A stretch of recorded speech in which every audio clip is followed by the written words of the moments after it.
जिस तरह की आजकल बाबे होते हैं वो सबको इल्म है। बाबे के पास गई और बाबे को कहती है कि भाई इस तरीके से इसके साथ ये मामला हुआ। बाबा आगे से उसको क्या कह रहा है, ओ हो तुम्हारे ऊपर तो तुम्हारी जिठानी ने इल्म करवाया हुआ है, तुम्हारे तो बच्चों के ऊपर पकड़ करवाई हुई है कि तुम्हारे घर में औलाद ना हो, तुम्हारे बच्चे बांध दिए गए हैं। अब वो बड़ी परेशान होकर वो कहती है कि ये किसने किया? वो कहता है तुम्हारी जिठानी ने किया है। अब इसके लिए मैं तुम्हें तावीज दूंगा जिनमें से 4 तावीज तुमने पीने हैं और 4 तावीज तुमने अपने घर में जाकर जलाने हैं।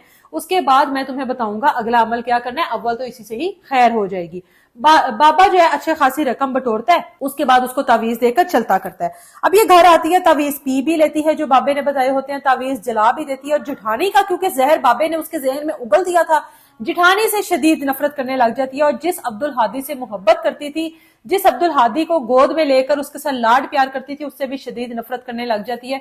और उसको भी एक आंख नहीं भाता अब्दुल हादी के, इसके घर में अगर अब्दुल हादी है तो क्यों है। अब जब तावीज पी भी रही है, जला भी रही है, उसके बावजूद भी कोई बेहतरी नहीं आई। दोबारा बाबे के पास जाती कहती है कि बेहतरी ही कोई नहीं आ रही। बाबा कहता है बेहतरी कैसे आए, तुम्हारी जिठानी ने तावीज जो है वो तुम्हारे कमरे के मुख्तलिफ नुकरों में दुबाए हुए हैं, कब्रिस्तान में दुबाए हुए हैं, ताकि तुम्हारे घर में कभी औलाद हो तुम कभी औलाद की शक्ल ना देख सको।